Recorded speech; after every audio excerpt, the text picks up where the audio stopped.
Hello, everybody, and welcome to another episode of The Guys Who Stare at Stats. I'm Cade Kennedy alongside Andrew Santangelo. And Andrew, we've made it to week 2 of the college football season.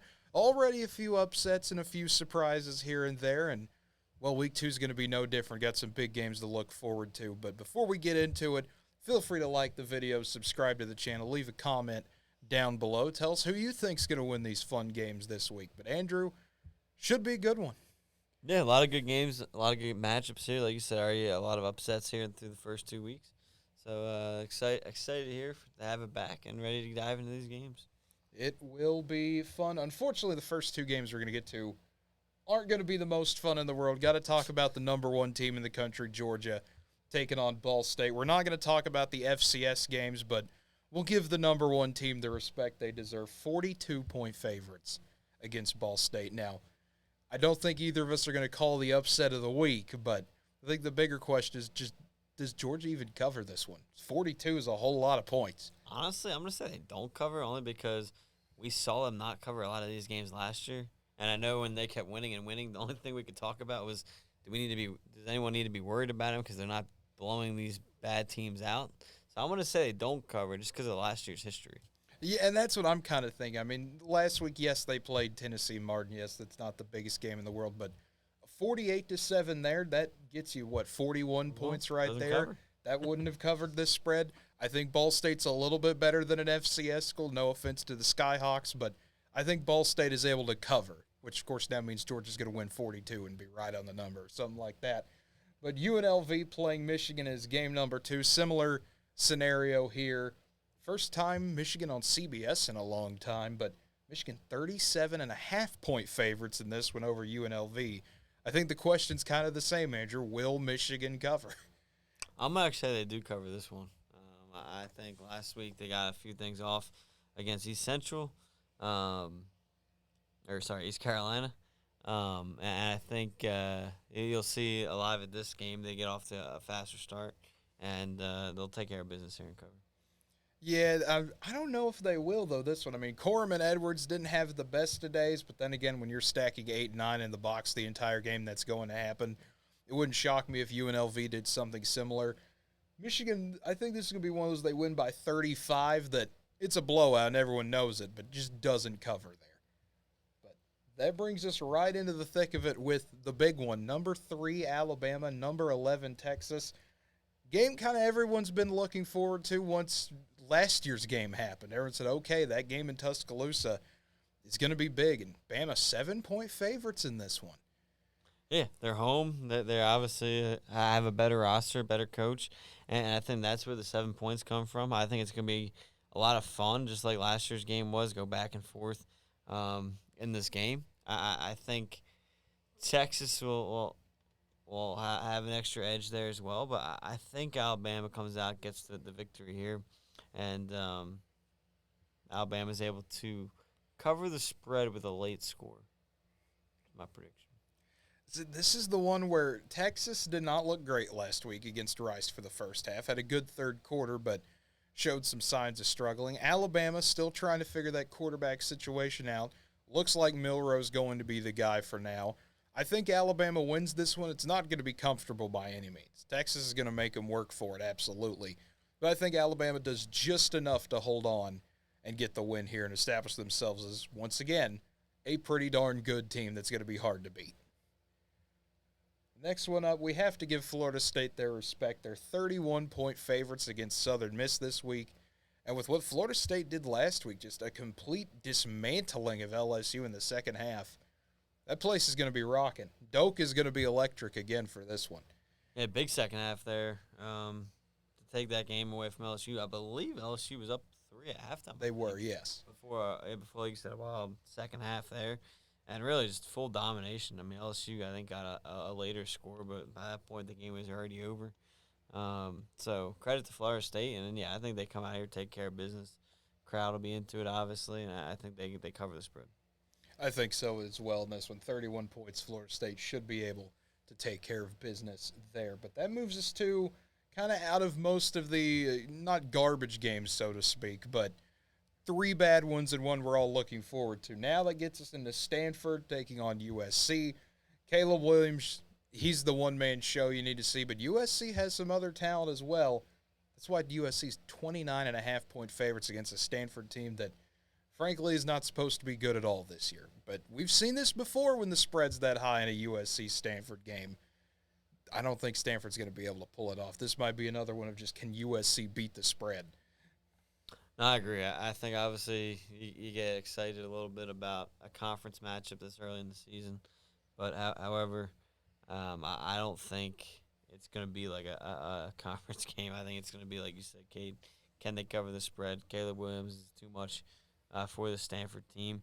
I will say that I don't think, while USC will win the game, I don't think they cover 30 points. Yeah, so with their defense, it's a bit rough to do that every once in a while. They did it last week, though, to their credit, but it's a lot harder to do against another Pac-12 opponent.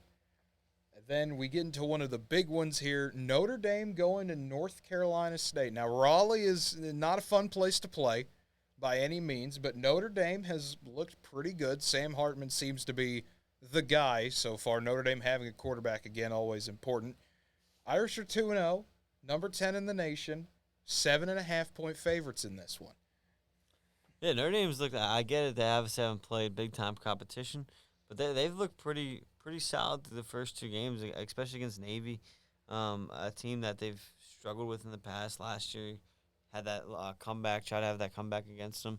This year, Notre Dame just went out, took care of business, like you said, Cade, the quarterback, and Harmon obviously makes a giant difference, and I fully expect that here as well again for Notre Dame to get the win. I expect that as well. It's going to be it's not going to be a beatdown. NC State will play their hardest, but at the end of the day, I think Notre Dame's just too talented for them. And then the next one here, Utah and Baylor. If you want to talk about a backup war, that's going to be this game. Utah, quarterback by committee, Brian Barnes able to get the job done against Florida last week. Blake Shapen not going to play in this one. He'll be out for a few weeks with his injury he sustained at Baylor's loss to Texas State. Baylor at home, not really going to be a factor, I don't think. Utah, 8-point favorites according to Vegas. And, I mean, anytime you lose double digits to a team like Texas State, that kind of shows where the team might be heading. Baylor's got 1 week, really, to make this thing up, and they have to win this one. Yeah, and it doesn't help that you lose your starting quarterback there. So I fully expect Utah to come in, get the job done, get the win, continue to improve this team after a nice win over Florida. Now you go get a win over a Big 12 team in Baylor.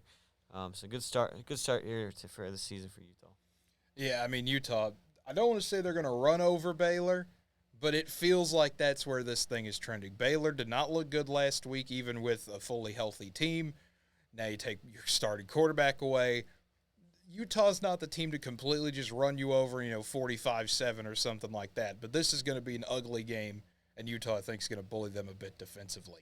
Well, and usually sometimes you've been able to say in the past, Baylor's defense has been able to keep you in games, but they went out and gave up 42 points last week. So I don't think you can kind of say that in this case. Yeah, I was like, when you give up nearly 300 yards against Texas State, and Texas State, to be fair, that's a fun story there with the Bobcats, but I think Baylor's in for a long season, judging on how that first game went. And speaking of another team that had a bit of a rougher first outing than you'd expect, Texas Tech's at home this week. This was kind of their big game they had set up for.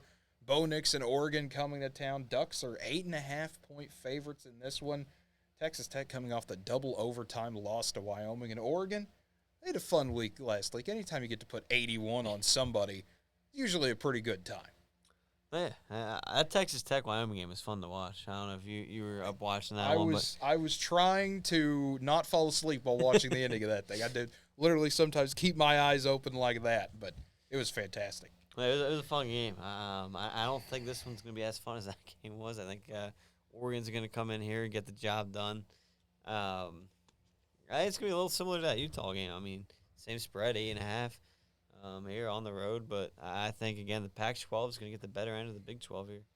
I think so. Oregon, they're going to get their welcome to Lubbock experience. It's going to be a rough game for the first half. That's how it is for anyone coming into Jones AT&T Stadium. But I think Oregon's going to be able to prevail in the second half. They're going to start pounding away at Texas Tech's defense, and the Red Raiders, I just don't think they're going to have an answer for them. And that kind of switches us, keeping in the Big 12, but switching gears a bit. No more Pac-12 teams to talk about. Got one more later. One more later, but not in this section we have right now. Troy going to Manhattan to take on Kansas State.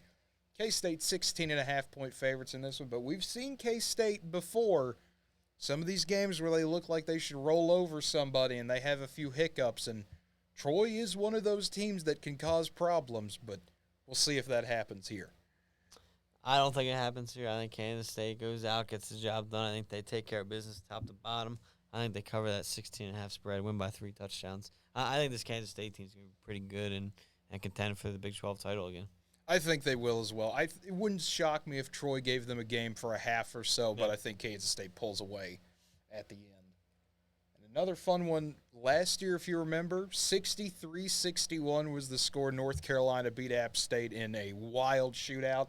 This year, App State makes the trip over to Chapel Hill. North Carolina 18.5-point favorites in this one. I'm surprised the over-under's not higher after last year's score. Only at 58.5. But I expect this to be a fun game. I think North Carolina will end up pulling away a little bit by the end, but I think it's going to be one of those like high-scoring blowouts. Like you could see like a 50 to 25 type game or 50 to 30 type game in that kind of range. Yeah, I mean, it wouldn't shock me. The over-under is 58.5.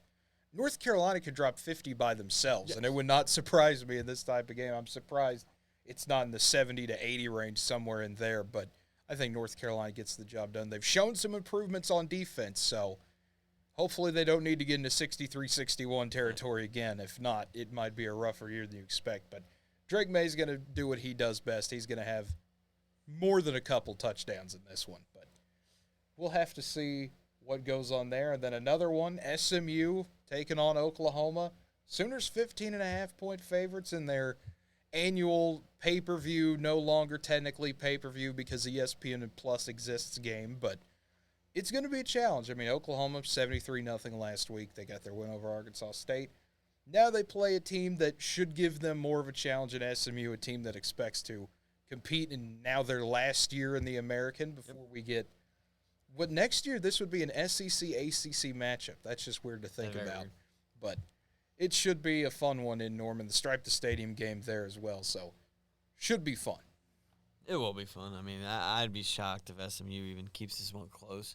I think maybe it's close for that first half, but I fully expect OU to kind of pull away eventually at some point and take care of business. Yeah, that's one that OU's 15.5-point favorites. I think SMU gives OU a game for about a half, and then Oklahoma slowly but surely pulls away.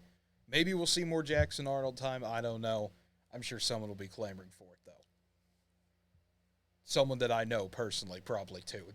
It's not me. It's not you. No, it's other people I know. But I'm telling you, we're going to have a fun discussion when we get later on in the season about that. Wisconsin, Washington State, the next game. Wisconsin 6-point favorites taking the trip to Pullman. This is a big game for Washington State. Not often do you get a non-conference Power 5 team coming to the Palouse. So they're happy to play hosts. They beat Wisconsin last year in Camp Randall. They're trying to do it again. I think they do it again. This is my upset pick of the week here. I don't think there's too many full-on upsets to pick here, but I think this is the one here in this week to get the job done. I think Washington State, top to bottom, is at home. Going to have a fun atmosphere, trying to get that top 25 win, and they'll go out and get it done. See, this is the one weird game to me because this feels like it has upset written all over it. But this also feels like, and I know we talk about this in March Madness, I know it's a different sport, but there are sometimes games that look like too good of an upset to be true, where it's, Game 2 with a new system for Wisconsin, going to a hostile environment. I think this is going to be a huge test for the Badgers, and I think they find a way to go into Pullman and get the victory and get revenge for last year. I just think Washington State's offense is going to be too much, and I think it's going to turn into a shootout in Wisconsin. Like, we hold their own. Yeah, and I could see that happening, but at the same time, Washington State is not – they do not impress me in their secondary at all. I think Wisconsin, if they can make the big plays, Tanner Mordecai has the ability to do it. I think Wisconsin can find a way to win. But Ole Miss and Tulane, how about a top 25 matchup at Yulman Stadium? You don't see that a whole lot, but Ole Miss 7.5-point favorites in this one in what should be a shootout. That over-under 66, I think it should be a little bit higher. Yeah, I agree. It's going to be a shootout. I think Ole Miss goes in on the road, gets the job done, wins the top 25 matchup, and goes out of there with the win. What a bad – I mean, I get it's top 25 matchup, but what a look for the SEC that everyone always talks about if they were to find a way to lose this game. And that's what I think is going to happen, Andrew. This is my upset pick of the week. I think this is the one no one is really talking about. Mainly, we all know what Tulane did last year. We all know their big Cotton Bowl win, their conference championship, everything they did. Tulane's still there. Michael Pratt is still there. And not only that, he had a great game last week. Ole Miss's offense is going to put up points. I'm not going to lie to you about that. But I think Tulane at home is going to play with a little bit more fire than you're used to seeing. They're going to be a little bit more aggressive. And against an Ole Miss defense that looks shaky at times, I think Tulane finds a way to get the job done here and provides the huge win they need. And you want to talk about big games, Andrew. Nebraska, Colorado this week. Colorado 3-point favorites coming off the huge upset of TCU last week. Nebraska had an opportunity to turn around last Thursday night, but they did what they've been doing the last few years. Had a 10-3 lead, got beat 13-10 against Minnesota. Yeah, this is going to be an interesting game. Obviously, two coaches here, Deion Sanders and Matt Rule, coming in, both trying to take the programs back to where they want to be. I think Colorado follows up last week's big win with another win here. I think it's been a very good game, back and forth. But I think in the end, Colorado is able to escape with the victory. I think it's funny the matchup predictor shows Nebraska, but then the spread shows Colorado. Yeah, every once in a while you get one of those fun ones, I guess. That's when you use the ESPN analytics. You get some fun things there. I don't think they factored in what happens to Nebraska in the fourth quarter. And it would not shock me if Nebraska had a lead going into the fourth, and it would not shock me at all if they blow it in the final 5 minutes. Right. That's just how they've, unfortunately for them, been. But Colorado, I mean, you talk about what they did last week. Shadur Sanders played well. Colorado's already exceeding expectations, I think, for most people, except for the few that actually believed in them to beat TCU. Once again, if we ever get Tyler back on the show, we're going to have to deal with that a lot. He called it. I'll give him credit for it. But I think Colorado gets this one. I'm not going to say it's an easy win. I think their defense will give up a few big plays to Nebraska here and there, but I think Colorado gets the job done. In the final ranked game, we're going to talk about Texas A&M going to Miami to take on the Canes. A&M 4-point favorites in this one. Do I take Miami here? I mean, I'm kind of tempted to. Texas A&M, you just haven't been able to trust in the past. I mean, I know Fisher's trying to get him back to where that A&M wants to be. It's on the road in Miami. I don't know. This is a tough one. I think this is a coin flip game. This could be another mini upset here. In the end, I think I'm going to lean Texas A&M. I'm tempted to pick Miami, but I think I'm going to go A&M. Yeah, see, that's where I am. A&M, to their credit, they said they're going to bring in a new offense. They got Bobby Petrino there, and their offense looked good. Connor Wegman looked great. Now, granted, it was New Mexico, but at the same time, if you're an A&M fan, you did exactly what you were supposed to do. You blew New Mexico out. That's what you want to see in those type of games. I think A&M, I'm not going to say this is the year they put it all together, but this is the first year where it looks like they're trying to make that step towards what they want to be, and I think they can get a big win here, a statement win going into Miami and getting the job done. And that'll end the ranked game for us, but we've still got 3 unranked games to talk about, mainly because there's still some big-name matchups we've got going on. One of them, anytime you get the Cy-Hawk Trophy going on, you got a huge game with Iowa and Iowa State. That over-under's at 36.5, Andrew. That is what you expect in this type of game. Probably under, too. Yeah, Iowa 3.5-point favorites in a game that always kind of feels like 1st to 14 is going to win it. It's going to be a battle. When is it not in Ames? I like the home team here. I like Iowa State. I think, like you said, it's going to be a battle. It's going to be low scoring. You're going to see a handful of turnovers, punts. It's going to be that style of game. But in the end, I think Iowa State finds a way to get the job done at home. When it comes to punting, I mean, Iowa is the team. I think Iowa's special teams, their defense, that's what's going to win them this game. I mean, yes, they have Cade McNamara, but Iowa still only put up 24 against Utah State last week.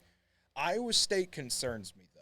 Not defensively. I think they'll be fine there. Offensively, it's just can they do it against Iowa's defense? I think they'll have a few drives where they look well, but at the end of the day, I think this is going to be a low-scoring game. I joked about that over-under 36.5. I think it will be the under. Yeah. I think Iowa's going to hold on and win what will probably be like a 13-10 type of game. And the next one to talk about, Auburn. Going all the way out to Berkeley to play Cal. You don't see Auburn on the West Coast often. Poor Auburn fans having to deal with a 9:30 kickoff is not going to be fun, 10:30 Eastern. I am sorry to deal with that. We'll get to the next game, Oklahoma State, Arizona State, a bit of the same thing. But Auburn 6.5-point favorites in this one.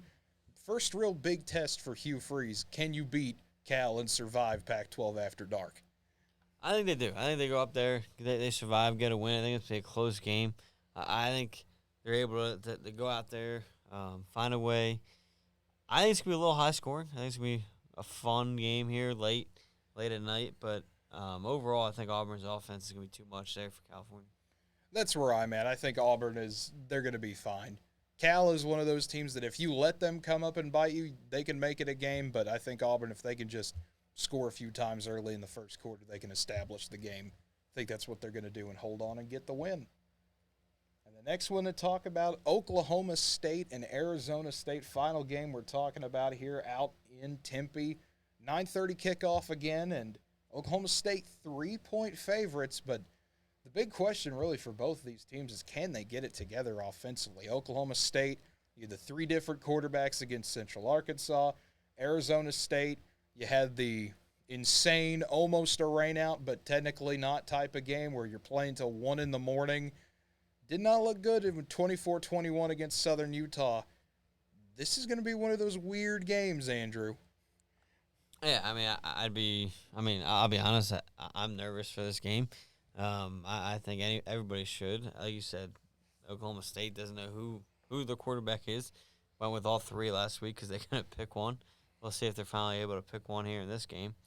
And Arizona State, kind of same situation, trying to figure things out. I think it's going to be a very, very ugly game. I think what game was it in the NFL? Oh, it was the Packers Bears we previewed this week that we were talking about. It's gonna be an ugly game. This is the college version of that game here. It's gonna be obviously who can find a way to survive it. And in the end, I think it is Oklahoma State. 'Cause I think overall they're better and have a little bit more to offer here. But no, it's gonna be an ugly win here for Oklahoma State though. Yeah, this is one that if Oklahoma State, if they don't figure out a quarterback this week, I am worried. Not only for this game, obviously, but what it's going to be going forward.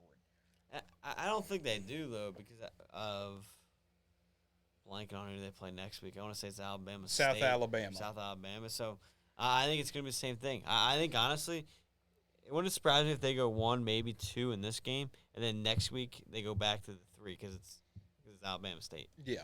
Or South Alabama. There we go. But I think, so – I don't think you're gonna have strictly one quarterback until conference play starts. Yeah, to me, it's one of those that I just feel like if you can get some momentum, at least with one of them, obviously you're gonna be in a way better place. I think Arizona State has that going for him with Rashada. He has the talent. He has at least one game under his belt in some of the worst conditions you could possibly imagine.